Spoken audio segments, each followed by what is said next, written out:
अस्सलाम वालेकुम, can you hear me guys? जी सर। वालेकुम सलाम जी सर। चलो थोड़ा टाइम मेरे ख्याल से वेट कर लेते हैं और स्टूडेंट्स आ जाए।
आई थिंक स्टार्ट करते हैं क्योंकि बाकी स्टूडेंट्स को तो पता नहीं है कब आएंगे।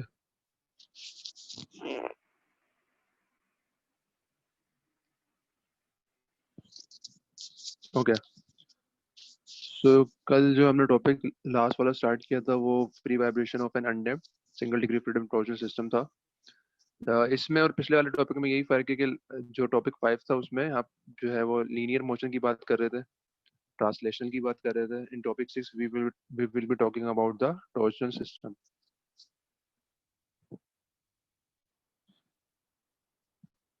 वही काम है, सारे इक्वेशन ऑफ मोशन निकालनी है, हार्मोनिक रिस्पांस निकालना है, नेचुरल फ्रीक्वेंसी निकालनी है, ठीक है, of simple and compound pendulums. तो ये जो है स्टार्टिंग पॉइंट था। जो कल हमने देखा था कि जो हम स्टार्टिंग सिस्टम हमारा होता है लीनियर में, वो स्प्रिंग मास होता है। सिमिलरली यहाँ पर जो है वो आपके पास शाफ्ट और एक डिस्क है। तो शाफ्ट जो है वो एज अ स्प्रिंग बिहेव करेगी, स्टिफनेस होगी उसकी, और जो डिस्क है आपकी वो इनर्शियल एलिमेंट है। तो अगर आप फॉर्मूला बनाते हैं तो एग्जैक्टली वही सिमिलर फॉर्मूला होगा, सिर्फ उसमें जो जो आपके वेरिएबल्स हैं वो कन्वर्ट हो जाते हैं। तो जो जहाँ जहाँ भी आपके पास एक्स था वहाँ पे थीटा आ जाएगा, और जहाँ जो आपके पास मास था वहाँ जे नोट आ गया, J naught being the mass moment of inertia of this disc, K T being the stiffness of this shaft. तो वो के टी जो है बेसिकली, टी का मतलब ये है कि टॉर्जनल सिस्टम की बात हो रही है, अगर सिंपल के होता तो स्प्रिंग की बात हो रही होती, लीनियर में बात हो रही होती। और फिर आप ओमेगा एन, ऑब्वियसली आप जो यहाँ पे जो भी टर्म आती है उसको अंडर रूट करके आप ओमेगा एन निकाल लेते हैं, तो जे नॉट को नीचे लेके जाएंगे के टी के, तो और उसको अंडर रूट कर लेंगे तो आपके पास ओमेगा एन का फॉर्मूला आ जाएगा। सिमिलर फॉर्मूला है जैसे लीनियर में था, वहाँ पे के डिवाइडेड बाय एम था, यहाँ पे के T divided by J not है, तो यहाँ पे स्टिफनेस डिवाइडेड बाय इनर्शिया, यहाँ पे भी एग्जैक्टली वही रिजल्ट है आपके पास। नाउ दिस, ये जो है ऑब्वियसली दिस जो रिजल्ट इसका आएगा वो रेडियस पर सेकंड में आएगा, तो obviously you can find the result in hertz as well by just dividing this in by 2 pi, क्योंकि ओमेगा का फॉर्मूला जो एफ से कंपैरिजन होता है वो omega is equal to 2 pi F होता है। तो just multiply divide the omega by 2 pi, तो आपको एफ एन मिल जाएगा, मतलब हर्ट्ज में जो फ्रिक्वेंसी है वो आपको मिल जाएगी। हर्ट्ज बोले हैं उसको, साइकिल्स पर सेकंड बोले, एक ही बात है। और फिर इसको अगर आप रेसिप्रोकल कर लेते हैं एफ एन को, यानी कि हर्ट्ज वाली फ्रिक्वेंसी को अगर आप रेसिप्रोकल करेंगे तो you will get the time period. तो ये टाइम पीरियड है इस सिस्टम का, कि एक साइकिल जो है वो कितने टाइम में रिपीट होगा या खत्म होगा। तो ये फॉर्मूला आपको पता ही है वैसे। अच्छा, फिर हम आ गए थे कि हमने जो solution of free response for torsion system निकाला था वो बिल्कुल एग्जैक्टली सिमिलर था जो हमने लीनियर सिस्टम में किया था, सिर्फ फर्क ये आया था कि यहाँ पे थीटा, जो यहाँ पे एक्स था उसकी जगह थीटा आ गया था। Even the initial condition were same, यहाँ जो लास्ट टाइम था यहाँ पे एक्स थीटा की जगह एक्स था, थीटा नॉट की जगह एक्स नॉट था। सिमिलरली यहाँ पे भी थीटा डॉट जो है उसकी जगह एक्स डॉट, और थीटा डॉट नॉट की जगह एक्स डॉट नॉट था। तो ये सिर्फ फर्क था कि वो तमाम चीजें एक्स में थी, यहाँ तमाम चीजें थीटा के अंदर है। और अगर इसको आप अगेन वही तरीका इस्तेमाल करेंगे कि आप तमाम टी की जगह जीरो पुट करेंगे, तो आपके पास ए वन का आंसर आ जाएगा। क्योंकि आपने बेसिकली बराह जो आपका काम है वो ये है कि आपने कांस्टेंट फाइंड करने हैं, तो आपका काम जो है वो ए वन और ए टू निकालना है by using the boundary conditions, linear मतलब initial conditions. Similarly, for the second boundary condition, you need to differentiate this equation. इसको डिफरेंशिएट करेंगे, टाइम को जीरो करेंगे, क्योंकि जीरो पे ही निकाल रहे हैं हम, जो ये वेलोसिटी है जीरो पे ही बताई हुई है। टाइम को जीरो करेंगे तो आपके पास ए टू का आंसर आ जाएगा, जो यहाँ लिखा हुआ है। ये आंसर भी बिल्कुल सिमिलर है जैसे लीनियर में आया था। लीनियर में ए वन जो था वो एक्स नॉट के बराबर था, यहाँ पे थीटा नॉट के बराबर है। लीनियर में ए टू जो था वो X dot not divide by omega N था, यहाँ पे theta dot not divide by omega N, तो इट्स वेरी सिमिलर। अच्छा, now we will go on to do the response of a simple pendulum. कुछ assumptions है इसमें, obviously बात है, वो पढ़ लेते हैं पहले। The size of the pop is small compared to the length L of the pendulum. The mass of the string, the air resistance, and the friction in the pivot and are negligible. The motion is restricted to a single plane, small oscillations. तो पहली बात तो ये है कि जो system आपका है वो 2D के अंदर ही है, 3D में नहीं है, वो तो एक ही सिंगल प्लेन में मूव करेगा वो। थीटा की जो मूवमेंट है वो बहुत ज्यादा एक्सट्रीम नहीं है। अ, ठीक है, तो वो उस पर फिर आप फॉर्मूले ऑब्वियसली, जो आप जो फॉर्मूले होते हैं दूसरे, वो आप S equal to R theta वगैरह या जो भी दूसरे फॉर्मूले या टेंजेंट थीटा लगा सकते हैं उसमें। If theta is small enough तो you can consider this line as a straight line. ठीक है, the size of the bob is small compared to the length, तो जो इसका साइज है वो इसकी लेंथ से जो है वो काफी कम है, तो length should be large enough as compare to the diameter और रेडियस ऑफ दिस मास। अच्छा, अब हम जो यहाँ पे जो मेथड इस्तेमाल कर रहे हैं वो बेसिकली एनर्जी मेथड है। और एनर्जी मेथड में हमने किया यह है कि ऑब्वियसली आप एनर्जी मेथड में क्या करते हैं, आप जो है सिस्टम की काइनेटिक और पोटेंशियल एनर्जी का सम निकालते हैं।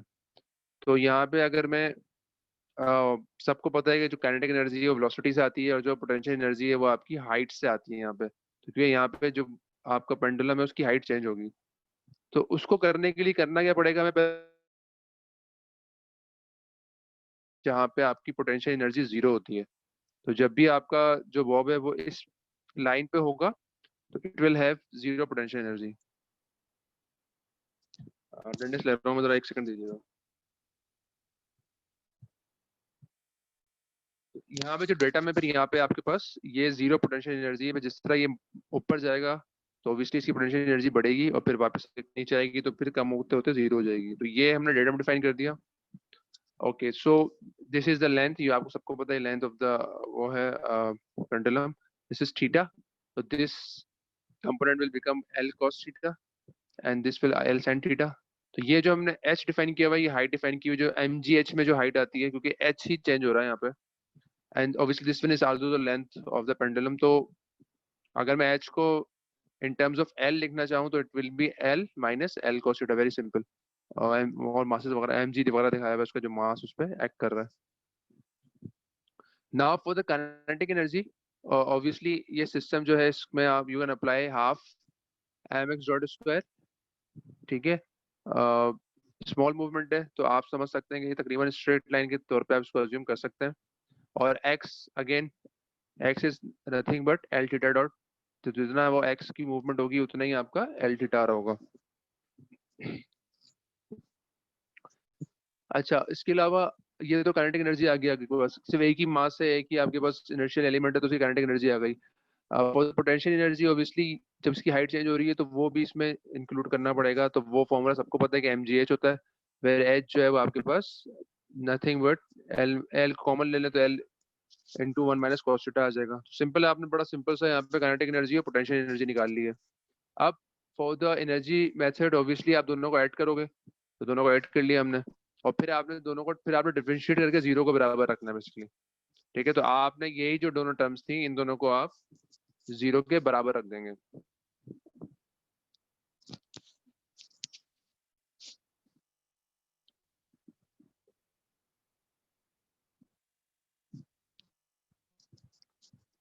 अच्छा, अब ये जो डिफरेंशिएट करना है ये अब आपको आना चाहिए कि पहले आप पावर रूल लगाते हैं, फिर एज इट इज पूरी पूरी टर्म आ जाती है और फिर आपके पास जो वेरिएबल होता है उसको आप डिफरेंशिएट करते हैं। तो इसीलिए यहाँ पे थीटा डबल डॉट आ रहा है, क्योंकि जब आपने पावर रूल लगा दिया तो ये चीज पहला जो आपके पास तीन जो आपके पास टर्म्स थी वो आ जाएंगी। उसके बाद फिर आप थीटा डॉट को भी आप डिफरेंशिएट करेंगे तो थीटा डबल डॉट बन जाएगा वो। और सिमिलरली यहाँ पे भी ऐसे ही काम किया है। इसको सॉल्व करेंगे, डिफरेंशिएट करेंगे, जीरो के बराबर रखेंगे, जो चीजें कैंसिल आउट हो रही होंगी कैंसिल आउट करेंगे। कैंसिल आउट से बेहतर है कि आप उसको कॉमन ले लेते हैं, बेसिकली जैसे थीटा जो डॉट है इसमें कॉमन आ रहा है, उसको कॉमन ले लेंगे और वो ऑब्वियसली थीटा डॉट जो है जीरो के बराबर नहीं हो सकता, तो बाकी टर्म जो होगी वो जीरो के बराबर होगी और वो ये टर्म होगी जो ब्रैकेट में आ रही होगी आपके पास। अच्छा, इसके बाद हम करते ये हैं कि हम थीटा डबल डॉट जो है उसको अलग कर लेते हैं और बाकी तमाम टर्म्स को थीटा के साथ ले जाते हैं। तो obviously for small deformations sine theta is nothing but theta, ठीक है। तो जब भी स्मॉल डिफॉर्मेशन होगी साइन थीटा जो है वो थीटा के बराबर ही रहेगा। और स्मॉल डिफॉर्मेशन से मुराद ये होती है कि 10 डिग्रीज 12,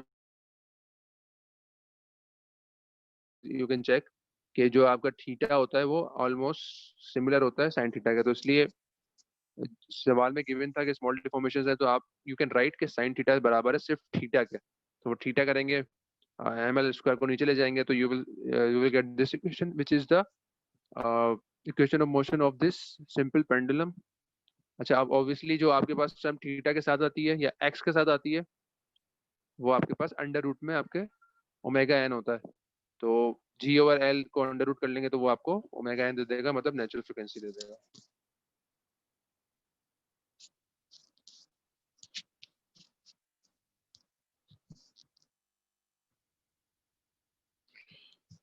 ओके, फॉर किसी को मसला तो नहीं है यहाँ पे? Very simple actually. Okay, so for the next question we are going towards the natural frequency of a compound pendulum. uh, any rigid body pivoted at a point other than its center of mass g will oscillate about the pivot point under its own gravitational force. Such a system is known as the compound pendulum. तो यहाँ पे जो compound pendulum का मतलब ये होता है कि उसका जो पिवट पॉइंट होता है और सेंटर ऑफ ग्रेविटी का जो पॉइंट होता है वो डिफरेंट डिफरेंट डिस्टेंस है ऑब्वियसली, और उसमें जो मास उसका है वो डिस्ट्रीब्यूटेड नहीं होता, मतलब मास जो है वो कॉन्फाइंड नहीं होता एक जगह पे, वो डिस्ट्रीब्यूटेड मतलब फैला हुआ होता है। तो it's not a regular shape, जैसे आपका एक राउंड ऑब्जेक्ट होता है वैसा नहीं है ये। तो कंपाउंड पेंडुलम में आपका जो पिवट पॉइंट या बहुत सारी चीज बहुत सारी जो आपकी जो होती हैं स्ट्रक्चर उसमें जो मशीन्स एलिमेंट या मूवमेंट जिसमें हो रही होती है उसमें ऐसा ही होता है कि आपका पिवट पॉइंट और आपका जो सेंटर ऑफ ग्रेविटी है वो कॉन्साइड नहीं करता है। अच्छा, यहाँ पे जो है हमने यहाँ पे भी वही काम करना है हमने बेसिकली। हम यहाँ पे जो नेचुरल फ्रिक्वेंसी निकालना चाह रहे हैं और इक्वेशन ऑफ मोशन निकालना चाह रहे हैं, तो आपने पहले यहाँ पे भी डेटम डिफाइन करना है। लेट्स से कि अब डेटम हम डिफरेंट डिफाइन करते हैं। लेट्स से कि डेटम जो है वो आपका इस लाइन पे जहाँ पे एक्स एक्सिस आपका जो है बना हुआ है। तो अगर आप यहाँ डेटम बनाते हैं, obviously this is your D. तो ये जो कंपोनेंट आ गया D cos minus D cos theta आ गया। अच्छा, ये माइनस क्यों आ रहा है? देखिए याद, जब आप डेटम पे, जब ये जो मास पूरा सिस्टम जो है ये जब डेटम पे होगा तो उसकी पोटेंशियल एनर्जी जीरो होगी, ठीक है। जब वो नीचे आ जाएगा तो उसमें नेगेटिव साइन इसलिए आ रहा है कि अभी आपको, अगर मुझे इस सिस्टम को जीरो पोटेंशियल पे लेके जाना है तो मुझे एनर्जी देनी पड़ेगी इसको, क्योंकि मुझे ग्रेविटी के अगेंस्ट काम करना है। तो इसीलिए माइनस साइन है यहाँ पे। यानी कि अगर मुझे इस सिस्टम को वापस, ये जो लाइन है जहाँ पे जीरो पोटेंशियल है, जहाँ पे डेटम है, वहां लेके जाना है तो मुझे पुश करना पड़ेगा, नीचे से फोर्स लगानी पड़ेगी, ग्रेविटी के अगेंस्ट काम करना पड़ेगा। इसीलिए यहाँ पे नेगेटिव साइन आ रहा है कि आप एनर्जी दे रहे हो सिस्टम को। अगर ये ऊपर होता तो फिर ये पॉजिटिव होता कि ऊपर से नीचे खुद आ सकता है ये, ठीक है, विद रिस्पेक्ट टू ग्रेविटी खुद ही वो नीचे आ जाएगा। तो ये फर्क है, इसीलिए यहाँ पे माइनस डी कॉस थीटा है। अच्छा, अगेन द सिंपल, आप पहले जो है काइनेटिक एनर्जी लगा देंगे हाफ जे नॉट और थीटा डॉट स्क्वायर। ऑब्वियसली बात है कि ये जो है वो इसका जे नॉट ले लेंगे आप और थीटा के टर्म्स में लिख देंगे। और जो आपकी पोटेंशियल एनर्जी होगी एम जी एस सिमिलर बिल्कुल, और आप इसकी हाइट ले लेंगे। काम एग्जैक्टली वही करना है कि आपने दोबारा उसको दोनों जो काइनेटिक एनर्जी और पोटेंशियल एनर्जी उसको ऐड करके आपने डिफरेंशिएट करना है। Again the same formula, again the same concepts कि आप पहले पावर रूल लगाएंगे, फिर आप सिस्टम को जो इक्वेशन है वैसे ही रहेगी, फिर आप जो वेरिएबल है उसको आप डिफरेंशिएट कर देंगे तो वो रिजल्ट आपके पास आ जाएगा। अच्छा, अब यहाँ पे भी एग्जैक्टली वही करेंगे कि इसको अलग कर देंगे। थीटा डबल डॉट को हमेशा अलग रखते हैं, उसके साथ कोई भी, चाहे थीटा डबल डॉट हो या चाहे एक्स डबल डॉट हो, उसके साथ हमारे पास कोई टर्म नहीं होती है। और जो थीटा के साथ टर्म बनेगी वो आपकी अंडर रूट में ओमेगा एन कहलाएगी। तो now for the compound pendulum omega N can be find using this formula.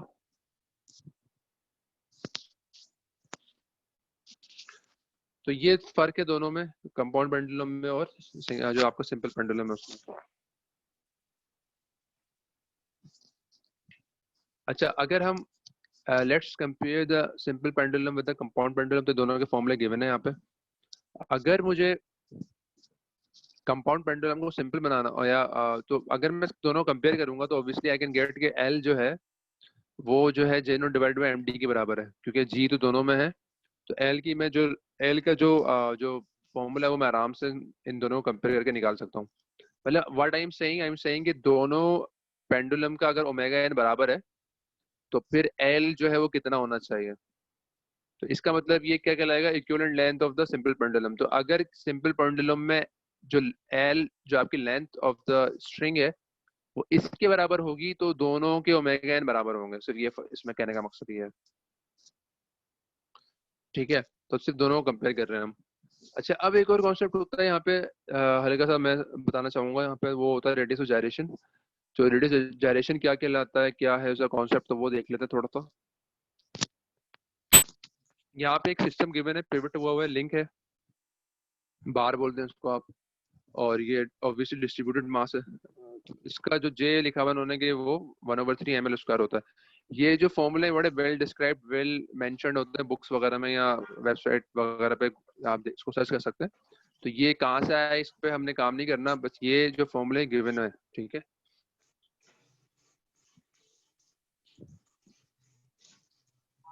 कोई बोलना चाह रहा है? ओके। अच्छा, तो ये तो आपका आप सिस्टम मैंने ले लिया कि उसमें आपका एक बार है जो कि जो है हिंज हुआ हुआ है और उसका जे वगैरह लिखा हुआ है, उन्होंने एम लिखा हुआ है, एल लेंथ वगैरह सब गिवन है। सेकंड कंडीशन मेरे पास ये है कि अगर मैं एक और वैसी ही जो है पिवट पॉइंट एक लूं, एक लिंक हो जो कि मासलेस हो और तमाम का तमाम मास जो है वो एंड पे आ रहा हो, तो असल में जायरेशन, रेडियस जायरेशन जो है वो ये के नोट कहलाता है।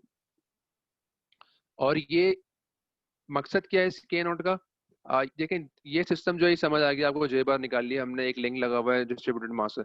This system is different. This system different क्यों है, यहाँ पे डिस्ट्रीब्यूटेड मास नहीं है, यहाँ पे एक पॉइंट मास लगा हुआ है बिल्कुल एंड के ऊपर, और जो लिंक है उसका कोई मास हम अज्यूम नहीं कर रहे हैं।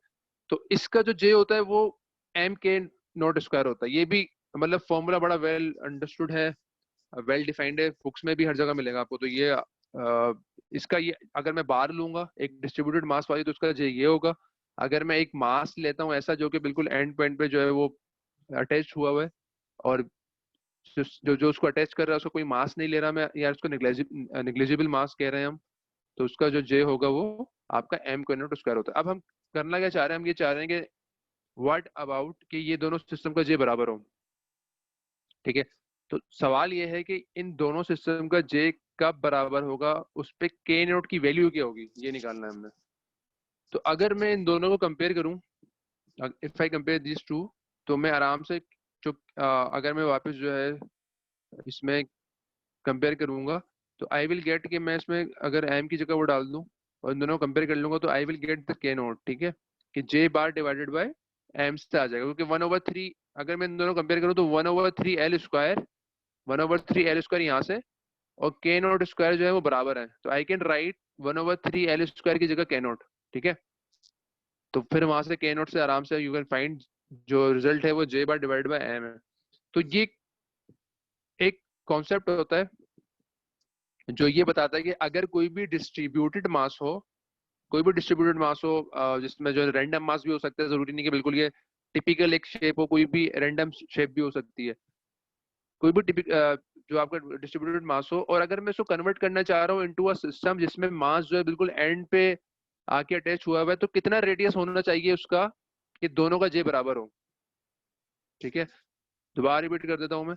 कोई भी सिस्टम जो कि नॉर्मल सिस्टम आपके होते हैं, कोई भी सिस्टम जो आपका नॉर्मल है वो डिस्ट्रीब्यूटेड मास है, चाहे आप जो है अपना रोबोटिक आर्म कुछ ले लें या आप एयरक्राफ्ट का विंग अज्यूम कर लें, तमाम में डिस्ट्रीब्यूटेड मास होता है, तमाम को किसी में भी पॉइंट मास नहीं लग रहा होता। लेकिन पॉइंट मास को सॉल्व करना इज ईजियर, डिस्ट्रीब्यूटेड मास को सॉल्व करना इज डिफिकल्ट, क्योंकि उसमें आपको तमाम जो है वो चीजें देखनी पड़ेंगी। डिस्ट्रीब्यूशन होती है मास की, तो वो आपको देखनी पड़ती है कि जी का सेंटर ऑफ ग्रेविटी कहाँ है उसकी, उसका पिवट पॉइंट है तो कहाँ है, कितनी उसमें डिफॉर्मेशन हो रही है। लेकिन इसमें ऐसा नहीं है, क्योंकि जो सारा का सारा मास है वहीं पे उसका जी भी होगा। तो हम ये करना चाह रहे हैं कि we need to convert this system into a point mass जो कि एंड पे लगा हुआ है। तो अगर वो एंड पे लगा हुआ है तो भाई जो रेडियस है आपका सेंटर से वो कितना होना चाहिए, कंसीडरिंग द फैक्ट कि दोनों के जे बराबर हैं। ठीक है, तो वो कैन नोट जो है वो रेडियस ऑफ जाइरेशन कहलाता है, कि कितना दूर पॉइंट मास हो कि जो ओरिजिनल सिस्टम है उसका जे और जो नया सिस्टम है उस दोनों का जे बराबर हो, तो वो कैन नोट आप आराम से इस फॉर्मूले से निकाल सकते हैं।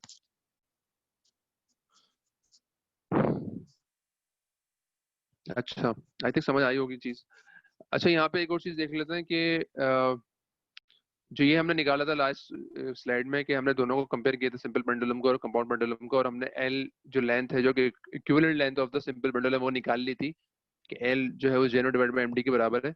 तो अब हम एक काम ये भी कर सकते हैं कि हम जे नोट की जगह एम के नोट स्क्वायर भी लिख सकते हैं, क्योंकि हम ये फॉर्मूला ये अगर मैं यहाँ से निकालेंगे आप इससे, तो वो ऑब्वियसली आपको एम के square M K naught square आ रहा है जे पॉइंट की जगह ना।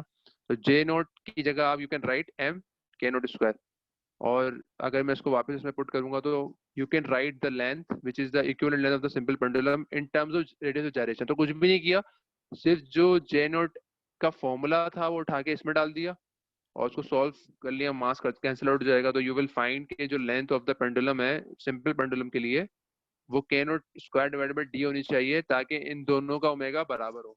तो सिर्फ कंपैरिजन है, simple comparison between simple pendulum है ना कंपाउंड पेंडुलम।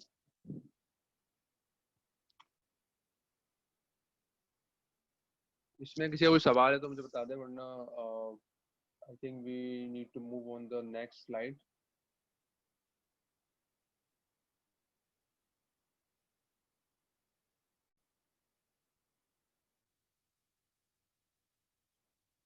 No question?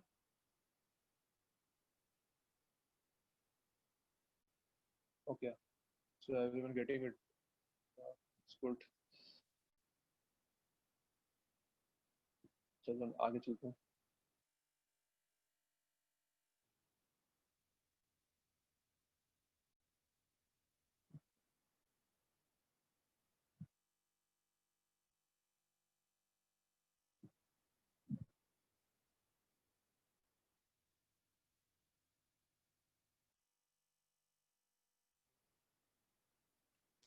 अच्छा, जो अब आहिस्ता आहिस्ता ऑब्वियसली हम जब सिस्टम को कॉम्प्लेक्स करते जाएंगे, तो पहले जैसे आपने देखा कि स्प्रिंग मास सिस्टम था, फिर हमने टॉर्जनल में भी स्प्रिंग मास सिस्टम टाइप की चीज ली।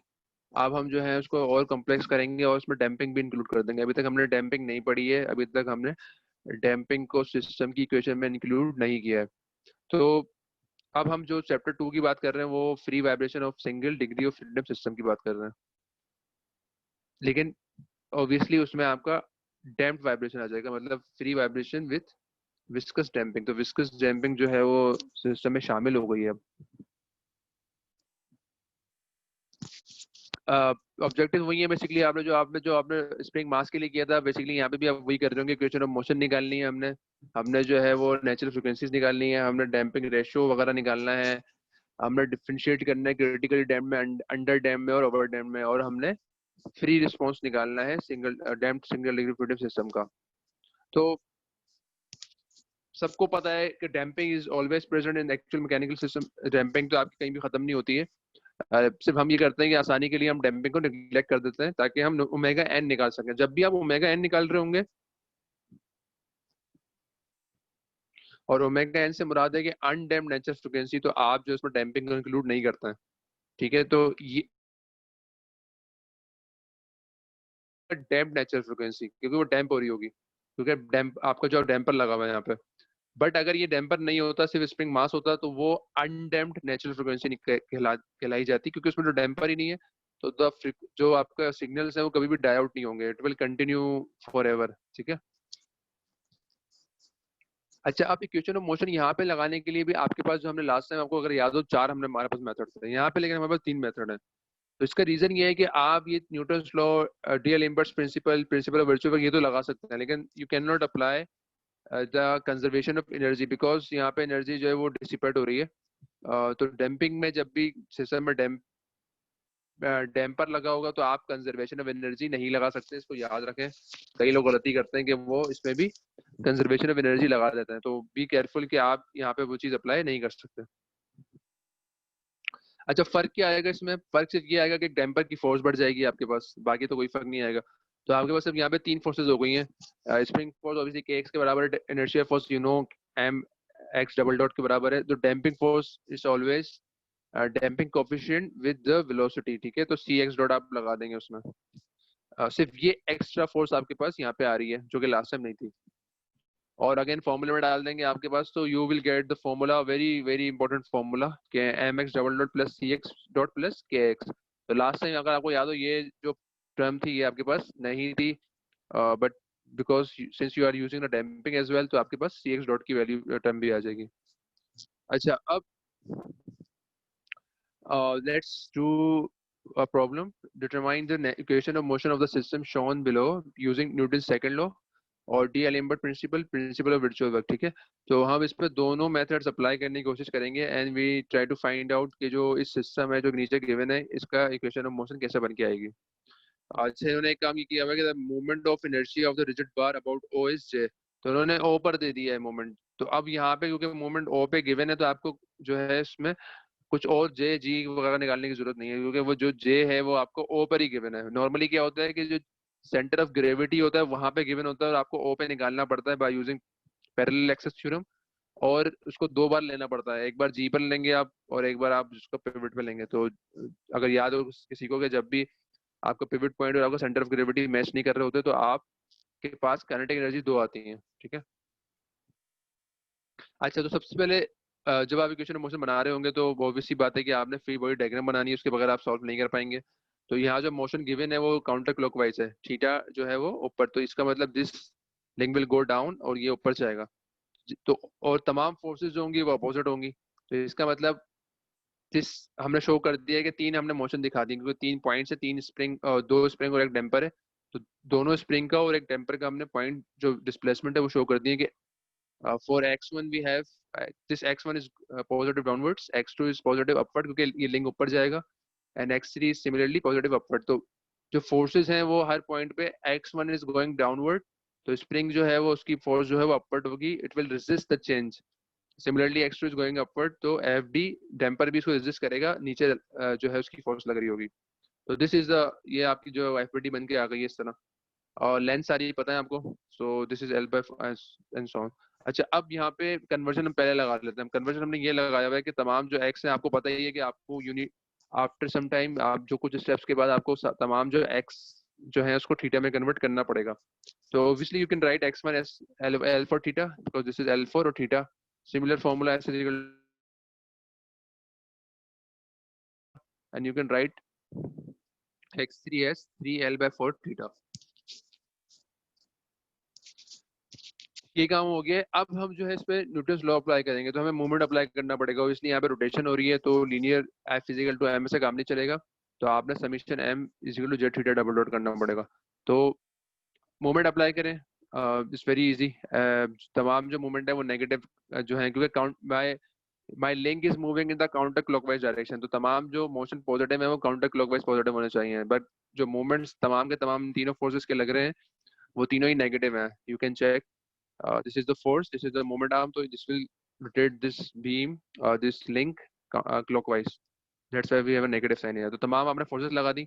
Now you can easily find FS1 का formula जो आप निकाल सकते हैं। 3K जो है इसकी stiffness है, and you can simply multiply 3K with x1. Similarly FD जो है इसका जो velocity होगी वो x2 dot होगी, x2 dot होगी, x2 dot को आप simply c से multiply कर देंगे तो you will find FD, and similarly you can find FS2. तो ये सब डाल दिया आपने। नाउ यू कैन सी के यहाँ थीटा डबल डॉट आ रहा है, यहाँ पे x1 आ रहा है, x2 एंड x3। तो नाउ अब काम जो है वो इस फॉर्मूले का है कि आपने तमाम x जो है उसको रिप्रेजेंट करना है इन टर्म्स ऑफ थीटा। तो सिमिलरली सारे फॉर्मूले गिवन है, सिंपली पुट करें इसके अंदर और सबको थीटा की टर्म्स में लिख दें हम, और फिर इसको थोड़ा सॉल्व करके ऑब्वियसली जहाँ कॉमन ले रहे होंगे, जहाँ कैंसिल आउट हो रहा है कैंसिल आउट करें, जहाँ कॉमन हो रहा है वहाँ कॉमन करें, और आप जो है इसको जे थीटा डबल डॉट के टर्म्स में लिख देंगे। तो एक टर्म हमेशा आपके जो जनरल इक्वेशन बन के आती है इक्वेशन ऑफ मोशन की, वो इस तरह से बन के आती है। क्या क्या इसमें खास बात है कि आपके पास हमेशा तीन टर्म्स होती हैं। एक टर्म होती है जो कि एक्सेलरेशन की टर्म के साथ होती है। द सेकंड वन जो वेलोसिटी के साथ होती है, द थर्ड वन जो कि आपके पास डिस्प्लेसमेंट के साथ होती है। तो this is known as the J आ गया यहाँ पे, ये एक टर्म आ गई जो कि वेलोसिटी के साथ है। दिस इज द टर्म जो कि डिस्प्लेसमेंट के साथ है। तो this is known as the, इस सिस्टम के लिए अगर मैं बात करना चाहूँ तो this J is the equivalent inertia of the system. This जो वेलोसिटी के साथ है this is known as the equivalent damping of the system, क्योंकि वेलोसिटी के साथ है, और डैम्पर की फोर्स जो होती है वो हमेशा वेलोसिटी के साथ आती है।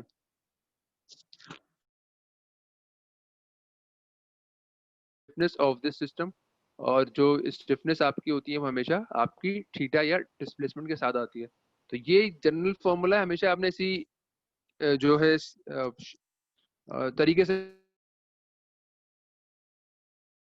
कि अगर मैं प्रिंसिपल ऑफ वर्चुअल वर्क इसमें अप्लाई करना चाहूँ तो principal of virtual work obviously सबको पता है कि जितने एलिमेंट्स होते हैं उतने ही सिस्टम में फोर्सेस जनरेट होती हैं। तो यहाँ पे 4 एलिमेंट्स हैं, आपके पास 2 स्प्रिंग, एक डैम्पर है और एक आपके पास इनर्शिया है। तो अगर मैं 4 एलिमेंट्स का मतलब है कि 4 यहाँ पे फोर्सेस की इक्वेशन आएंगी और 4 ही वर्क डन बनेंगे। अगेन वर्चुअल वर्क हमेशा नेगेटिव होता है। तो अगर मैं इसमें लिखना चाहूँ तो we say J theta double dot is the force of inertia force of the system. Fs1 is the spring force of this spring. Ft is the damping force of this damper.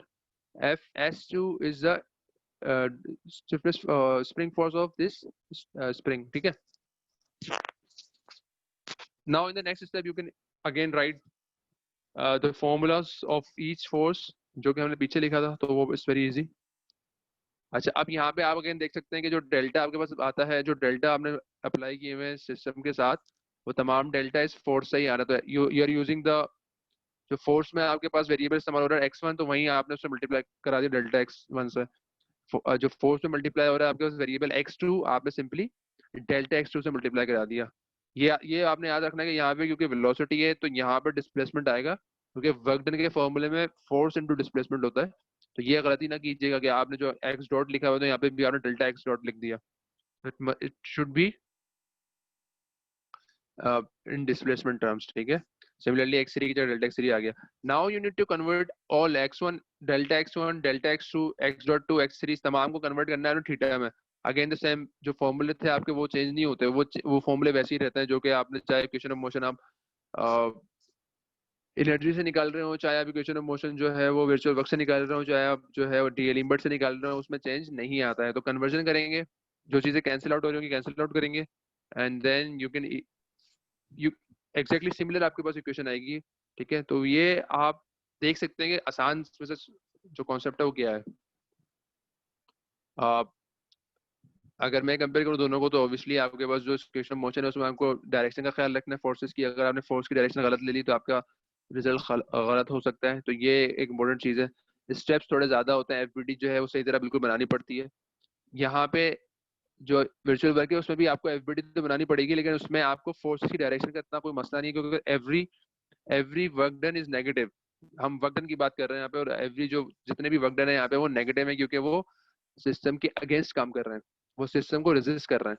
तो इसीलिए virtual work मेरे हिसाब से easier है। अगर आप उसको समझ लेते हैं, करना आ जाता है, आपको स्टेप्स आ जाते हैं, तो I will suggest you to use the virtual work. उसको सिर्फ एक सिस्टम को लेके चलें और वर्चुअल वर्क से उसको अप्लाई करें। तो आई सर होप कि जी जी।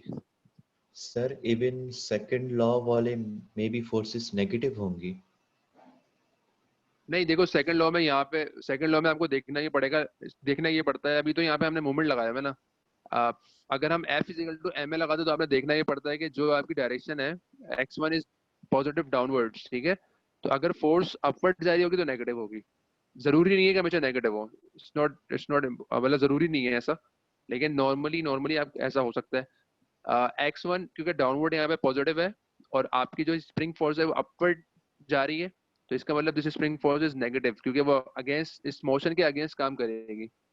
ठीक है, हाँ अगर आप x1 जो है ऊपर ले लेते पॉजिटिव तो ये पॉजिटिव हो जाती है। तो वो डिपेंड भी करता है कि आप x1 x2 x3 किस डायरेक्शन में ले रहे हैं। अगर आप मोशन की डायरेक्शन में ले रहे हैं तो वो नॉर्मली नेगेटिव ही रहेगी फोर्स जो है। लेकिन अगर आप वो जो x1 x2 x3 है वो आप मोशन की डायरेक्शन में नहीं ले रहे, उसके अगेंस्ट ले रहे हैं, तो वो फिर पॉजिटिव भी हो सकती है।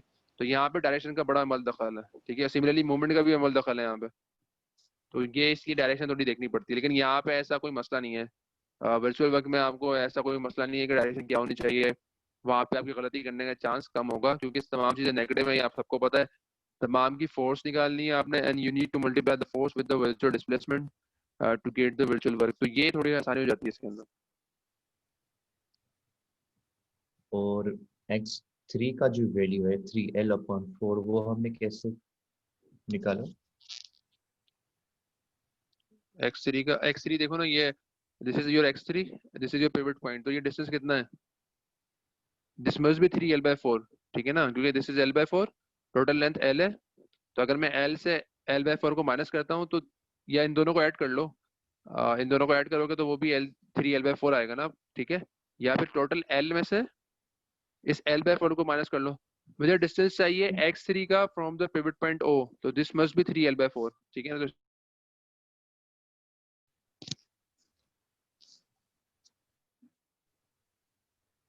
सही है, समझ आया? हम ओवरऑल बार का नहीं करेंगे, हम ओरिजिन से करेंगे। नहीं देखो, आपको x की मूवमेंट चाहिए ना, तो x equal to R theta, तो किस तरह होता है? आपको x का फॉर्मूला चाहिए इन टर्म्स ऑफ थीटा। तो जो ओवरऑल लेंथ कैसे लेंगे आप, क्योंकि पिवट पॉइंट से वो डिस्टेंस मूव हो रहा है ना। ठीक है, पिवट पॉइंट पे जीरो डिस्टेंस है, तो हमेशा पिवट से ही लोगे ना। पिवट पे जीरो है, और जिस तरह वो x मूव करेगा वो थीटा पे डिपेंडेंट होगा। तो थीटा x3 किसके बराबर है? यहाँ से लेकर O तक जो लेंथ है उसके इनटू थीटा। ऐसे ही होता है ना। जी सर। ओके, अच्छा टाइम आई थिंक यहाँ क्लास खत्म होने वाली है, तो काइंडली सब आ जाइएगा, क्योंकि मसला ये होता है कि अक्सर लोग गायब होते हैं। अभी यहाँ पे 11 लोग हैं, और दूसरी बात मैं बताना चाह रहा हूँ कि जो 10 मिनट के बाद आएगा उसका अटेंडेंस ही लगेगी। पहली क्लास में भी यही हुआ है, तो मुझसे बोलना नहीं कि मैं 10 मिनट के बाद आया था अटेंडेंस लगा। तो अभी जो 11 सर पार्टिसिपेंट नहीं है, लगाइए, पाँच नहीं के आ आसपास रहा। की अटेंडेंस लगेगी।